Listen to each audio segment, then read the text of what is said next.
अहो आम्ही माननीय बाळासाहेब ठाकरे यांच्या पक्षामध्ये, माननीय उद्धव ठाकरे यांच्या पक्षामध्ये आहोत. तुमचे रंग आधी पहा, नक्की तुमचा कोणता रंग आहे. तुम्हाला दाऊद इब्राहिमचा हिरवा रंग लागलेला आहे आणि हे तुम्ही वक्फवर बोलताय. तुम्हाला दाऊद इब्राहिमचा, आणि मी प्रफुल्ल पटेलला सांगतो माझा नादाला लागू नको, नागडा करीन. तिथे भाजपच्या लोकांना चमचेगिरी करून दाखवत होते काल. त्यांच्या अशा घाण दळभद्रांच्या तोंडाला लागणं म्हणजे महाराष्ट्राचा अपमान. हे शत्रू आहेत महाराष्ट्राचे. कशाला उगाचच तुम्ही प्रफुल्ल पटेल यांच्याविषयी आम्ही नमस्कार करतो, पण काल त्यांनी अगदी जणू काय मी आकाशातून निष्ठेचा एक मूर्तिमंत पुतळा पडलेलो आहे खाली, फार मोठा राष्ट्रभक्त आहे अशा पद्धतीनं. बघा त्यांची जर मी इतिहास काढायला लागलो सगळा, त्यांना महाराष्ट्र सोडून जावं लागेल, मी आत्ता सांगतो. आणि हे लोक देवेंद्रजीच्या बाजूला बसणार. काय लेवल आहे का फडणवीसांची. हे लोक मोदी, अमित शहा त्याला कायम वाकलेले लोक, हे त्यांना पाठीचा कणा नाही.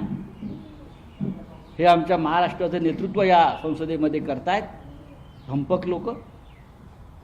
आणि भारतीय जनता पक्षाचे लोक अशा लोकांना खांद्यावर काय भाजपने सुद्धा स्वतःची लायकी त्याच्यात दाखवून दिलेली. हे प्रफुल्ल पटेल सारखा दाऊद इब्राहिमचा आरोप आम्ही नाही केला, हा देशाच्या प्रधानमंत्र्यांनी केला. कुछ लोग मिर्ची का व्यवहार करते हैं, कुछ लोग मिर्ची से व्यवहार करते हैं. हे भंडाऱ्यातून कोण बोललं, कुठला मिर्ची, कोणाविषयी बोलले. ईडीचं केस पहा, तपासा, नंतर तुम्ही भाजपमध्ये जाऊन त्यांचे बूट चाटून त्यांची चाटुगिरी करून हे आरोप धुवून काढण्याचा प्रयत्न केला. पण आरोप आहेत, संबंध आहेत. दाऊदशी व्यवहार, इक्बाल मिर्चीशी व्यवहार, बॉम्बस्फोटातला आरोपी, मुंबईमध्ये 100च्या वर ज्याने बॉम्बस्फोट केले, घडवले, दंगली घडवल्या, अशा माणसाशी व्यवहार. आता ते खुलासा करतील. मला ईडीने क्लीन चिट दिली, भाजपचे बूट चाटून ईडीने क्लीन चिट दिली, मोदी शहांची धुणी भांडी करून क्लीन चिट मिळवली, आताही तेच करताय. तेव्हा रंग बदलण्याच्या गोष्टी शिवसेनेच्या बाबतीत करू नका, तुम्हाला महाग पडेल. चला पुढे, पुढला प्रश्न. शरद पवार कालच्या याच्यात गैरहजर होते. सभामध्ये वक्फ पास झाला, ज्या प्रकाराने आरोप प्रत्यारोप केले गेले, आरोप प्रत्यारोप म्हणजे हे दाऊदच्या हस्तक आरोप प्रत्यारोप करत होते. असे खूप लोक आहेत, भ्रष्ट लोक, सगळे दुनियाभरातले भ्रष्टाचारी भाजपात घेऊन बहुमत मिळवलेलं आहे. भ्रष्टाचारांचं बहुमत आहे हो, आणि आमची लढाई भ्रष्टाचाराविरुद्धच आहे. या सगळ्या वक्फच्या जमिनी ज्या आहेत 2 लाख कोटीच्या, या भविष्यामध्ये कोणाच्या घशात जात आहे बघा. त्यातला 5-25 जमिनी नक्की प्रफुल्ल पटेल घेणार. जे दाऊदची जमीन घेऊ शकतात ते ह्या जमिनीसुद्धा घेणार हे लोक. हा सगळा जो खेळ चाललेला आहे हा जमिनी घेण्याचा आहे, जमिनींवरती कब्जा मिळवण्याचा आहे. हा भ्रष्टाचार आहे. आम्ही जे मतदान केलं की या भ्रष्टाचाराविरुद्ध, हा भ्रष्टाचार रोखण्यासाठी मतदान केलं. काल त्या चर्चेमध्ये आणि सभागृहामध्ये शरद पवार गैरहजर होते. शरद पवार साहेब आजारी आहेत, त्यांची प्रकृती बरी नाही आहे. त्यांच्या सदस्य फौजिया खान उपस्थित होत्या, त्यांनी चांगले मुद्दे मांडले, त्यांनी काही चांगल्या सुधारणा सुचवल्या. लोकसभेत त्यांचे लोक हजर होते. बोला सर, पुण्यातलं जे मंगेशकर रुग्णालय आहे त्यामध्ये एक साधे उपचार करण्यासाठी 20 लाख रुपयाचे डिमांड करण्यात आली. आणि महत्त्वाचं म्हणजे त्यामध्ये त्या महिलेचा मृत्यू हे या संदर्भात खुद्द देवेंद्र फडणवीसांच्या कार्यालयाच्या वतीनं देखील ती महिला भाजपचे जे आमदार आहेत अमित गोरखे त्यांच्या पीएची पत्नी होती. भिसे म्हणून त्यांचे पीए आहेत अमित गोरखेंचे, त्यांच्या या पत्नी आहेत. आता विचार करा, भारतीय जनता पक्षाच्या कार्यकर्त्या असलेल्या पत्नीची पत्नी, जिच्यासाठी देवेंद्र फडणवीस यांच्या कार्यालयातून रुग्णालयात फोन गेले असं सांगितलं जात आहे, तरीही त्या भिसे नावाच्या कुटुंबावर ही आफत आली. एका मातेचा करुण अंत झाला. काय करता तो देवेंद्र फडणवीस सरकारला 100 दिवस झाले म्हणून भविष्याचा वेध घेत बसलेले आहेत.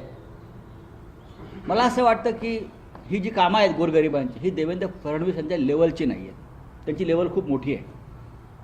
गोरगरीब मध्यमवर्गीय यांची कामं तडफडून मरतायत, शेतकरी तडफडून मरतायत, गरीब ही मंडळी, योजना कागदावर आहे तो. एकनाथ शिंदे, अजित पवार हे तोंडाला असे पोपट बांधून फिरतायत, पोपटपंची करत. आणि देवेंद्र फडणवीस यांची झेप खूप मोठी आहे. म्हणजे अडाणी, अंबानी, टाटा, बिर्ला, ठेकेदार मोठे मोठे, त्यांची कामं होत आहेत आणि त्यांची लेवल ती आहे. त्याच्यामुळे त्यांना देवेंद्र फडणवीस यांना त्यांच्या लेवलची कामं सांगायला पाहिजे. गोरगरिबांची कामं देवेंद्र फडणवीस कसे करते, त्यांना ते सवयच नाही या पक्षाला व या मुख्यमंत्र्यांना. त्यांची आता लेवल खूप वर गेलेली आहे. म्हणजे असे भाजपचे कार्यकर्ते असे तडफडून मरत आहेत. बायका, मुलं, आरोग्य सेवेचे धिंडवडे निघाले. नुसतं दम तिथे बसून मंत्रालयात दम देणं सोपं असतो. हे सहन करणार नाही, ते सहन करणार नाही. अख्ख्या महाराष्ट्रामध्ये अराजक आणि बदबदपुरी माजलेली आहे, अख्ख्या महाराष्ट्रामध्ये. आणि मोदीचं भजन करत बसले आहेत. हां, रोज नव्या घोषणा करत आहेत. 100 दिवसाचा वेध घेणार आहेत म्हणे मागच्या आणि पुढच्या. काय घेणार? तुमच्या समोर एक माता अशा पद्धतीनं त्या कुटुंबाकडे 20 लाख रुपये नाही आहेत. 20 लाख रुपये महाराष्ट्रामध्ये एक सामान्य माणूस उपचारासाठी देऊ शकतो का? भरण्याची तयारी दाखवली होती, पण 10 लाखासाठी शेत विकून. शेत विकून. माझ्याकडे सगळी माहिती आहे. देवेंद्र फडणवीसच्या तोंडावर फेकू शकतो मी ही माहिती. त्यांना आम्ही बोललो का मिरच्या झोमतात वरून खालून. पण जरा तुमची लेवल खाली आणा. एवढी वर सुद्धा नेऊ नका. गौतम अडाणी, अंबानी, बरं का, हा महाराष्ट्र त्यांचा नाही आहे. ज्यांच्यासाठी तुम्ही काम करता हा महाराष्ट्र ठेकेदारांचा नाही आहे. हा महाराष्ट्र ज्या काल माता तडफडून मेल्या भिसे, हा त्यांच्यासारख्यांचा महाराष्ट्र आहे. आणि तुम्ही त्यांना काय जीवन त्यांचं कसं केलं आहे? या भिसे लोकांनी तुम्हाला मतं दिली आहेत, त्यांची तुम्हाला काळजी नाही. हा लेवलचा प्रश्न आहे. भारतीय जनता पक्षाची आणि फडणवीसांची लेवल आता ही ज्याच्याकडे हॉस्पिटलवरती कारवाई केली पाहिजे असेल. फडणवीसांनी हिंमत असेल तर करावी. हिंमत असेल तर कारवाई करावी ना. ज्या ज्या डॉक्टरांची नावं घेत आहे भिसे कुटुंब, ज्या ज्या डॉक्टरांची, बंद करावं ना. हिंमत आहे का? तुमची हिंमत फक्त विरोधी पक्षाचे कार्यकर्त्यांना तुरुंगात टाकण्यापुरतीच आहे. बाकी तुमच्यात काय दम आहे? ज्या दिवशी तुमच्याकडे सत्ता नसेल, रस्त्यावर तुमच्याकडे कावळासुद्धा ढुंकून बघणार नाही आणि कावकाव करणार नाही. म्हणजे कारवाई होणार नाही असं मला वाटतं. करून दाखवावी कारवाईची नाटकं, जशी बीडमध्ये कारवाईची नाटकं चालली आहेत. हां, करून दाखवावी. माझं आव्हान आहे त्यांना. मी त्यांना स्पष्टपणे सांगतो की ज्या बाईंचं काल मृत्यू झाला तिचे शाप लागतील तुम्हाला. त्यामुळे देवेंद्र फडणवीस म्हणतात की संजय राऊत जर बोलतात ते त्यांनी माझ्या लेवलचे प्रश्न विचारावे. संजय राऊत का त्या प्रश्नांना उत्तर देणार नाही? मग त्यांची लेवल दिसली ना काल. बाई मेल्या ना, त्या मरण पावल्या बाई. त्यांची लेवल दिसली ना महाराष्ट्रात काय ते. त्यांची लेवल सामान्य, आम्ही सामान्य आणि मध्यमवर्गीयांच्या प्रश्नांवर बोलतो, ती त्यांची लेवलच नाही आहे.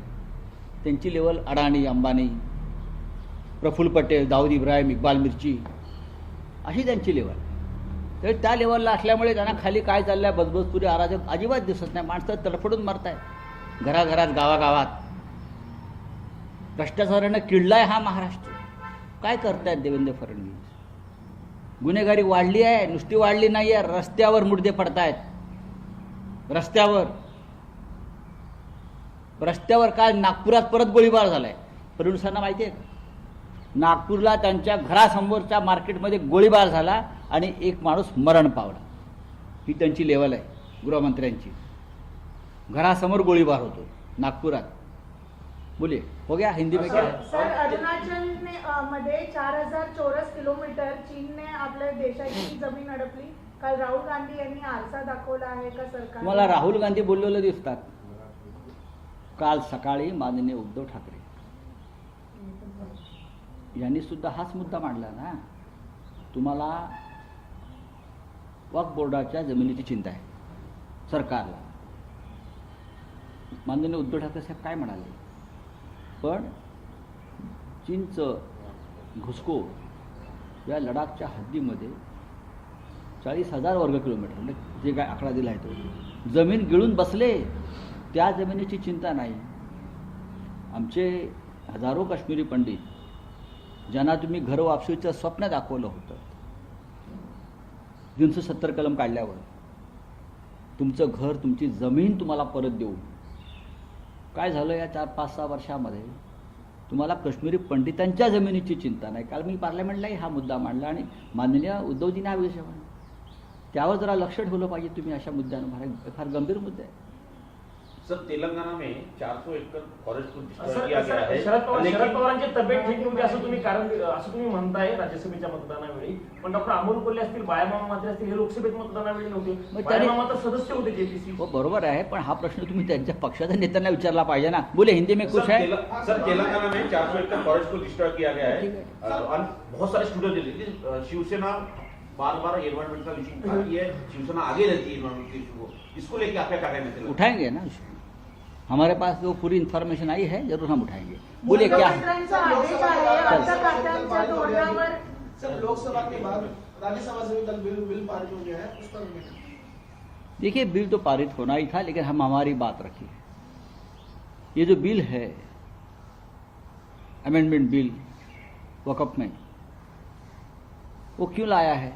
मुसलमानों की चिंता है? मुसलमानों की संपत्ति की चिंता है? नहीं. ये पूरा जो संपत्ति है लाखों करोड़ों की वक्फ बोर्ड की, वो अपने कब्जे में लेने के लिए बिल लाया है. खास करके जमीनें, लैंड्स. अब देखिए आने वाले दिनों में लैंड्स किसके खिस्से में जाती है. अभी से सौदा शुरू हो गया है ये लोगों का. ये लोग ऐसे सीधे लोग नहीं है. जब जमीन दिखते हैं तो पागल हो जाते हैं, खा जाते. अभी धारावी की जमीन खा ली. मोदी जी के लाडले उद्योगपति ने पूरी मुंबई में जमीन ले ली उस मामले में. अब ये वक्त जमीन भी खा जाएंगे. खाने वाले हैं. बड़े बड़े कल भाषण कर रहे थे, गरीब मुसलमानों की चिंता, गरीब मुसलमानों की. ये कब से गरीब मुसलमानों की चिंता करने लगे? हाँ, ये सब नाटक था. छोड़ दीजिए, देख लेंगे बिल हम. पास होने के बाद तो ममता बनर्जी ने भी कहा है कि अगर सरकार आती है तो उसको चेंज करेंगे. ठीक है, अभी हमारे सरकार तो जरूर आ जाएगी ना एक ना एक दिन. सर, प्रफुल्ल पटेल को बालासाहेब ठाकरे की याद आई है कल सभा में. प्रफुल्ल पटेल को बालासाहेब ठाकरे की याद आने की जरूरत नहीं.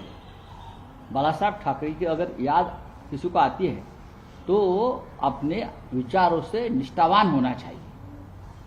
अपने बाप के पीठ में खंजर कुपस करे आदमी भाग गए. शरद पवार उनका बाप थे. आदरणीय शरद पवार साहब उनके पिता समान थे. उनके पीठ में खंजर खूब करे लोग ये आदमी. अगर हमको निष्ठा के पाठ कल पढ़ा रहे थे, भाई मेरे को तो बीजेपी वाले पर तरस आ रहा है. बड़ी बड़ी राष्ट्रभक्ति की बातें करते हैं, पाकिस्तान के साथ लड़ने की बातें करते हैं. जो दाऊद इब्राहिम पाकिस्तान में बैठा है, उनके साथ रिश्ते किसके हैं? ऑन रिकॉर्ड इकबाल मिर्ची, ये प्रफुल्ल पटेल. थोड़ा बड़ा आरोप कर रहे हैं, वो तो सांसद है. मैं क्यों बड़ा आरोप कर रहा हूं? प्रधानमंत्री मोदी ने किया है. प्रधानमंत्री मोदी ने डिफेंस की जमीन हड़पने का आरोप किस पर किया था? अशोक राव चौहान. मिर्ची के साथ व्यवहार का आरोप किसने किया था? प्रफुल्ल पटेल के ऊपर मोदी जी ने किया. दोनों आज बीजेपी में है. ईडी का चार्जशीट पढ़ ली. ईडी का चार्जशीट पढ़ लीजिए. यहाँ आकर चाटुगिरी करके वो पूरे आरोप से मुक्ति मिली. वो इसलिए तो डर कर भाग गए. हम डरने वाले नहीं. हम हमारे पार्टी में जो हमारा रंग था ओरिजिनल, उनके साथ रहे. प्रफुल्ल पटेल जी ने कितने बार रंग बदला है, क्यों बदला है, किसके लिए बदला है, ये खुलासा वो करेंगे. और मैं उनको इशारा देता हूँ, वार्निंग करता हूँ, शिवसेना के साथ फिर एक बार इस प्रकार की हरकत मत करना. बहुत महंगी पड़ जाएगी. आपकी हिस्ट्री पूरी है हमारे पास, पूरी. इंक्वायरी भी होनी चाहिए क्योंकि वो क्लीन चिट के बारे में बोल. क्लीन चिट तो आपको इस सरकार में मोदी जी की क्लीन चिट का तो काला बाजार होता है ना. आपके बीजेपी में जाइए, क्लीन चिट खरीद लीजिए. राज्यसभा लोकसभा में आधे एमपी तो क्लीन चिट मास्टर है. जो भाग हमारे एनसीपी के और पार्टी के सभी दागी लोग जाकर क्लीन चिट लेकर बैठे हैं और अंदर बैठकर हमें ज्ञान दे रहे हैं. भाई चलिए, थैंक यू वेरी मच. फडणवीसांवरती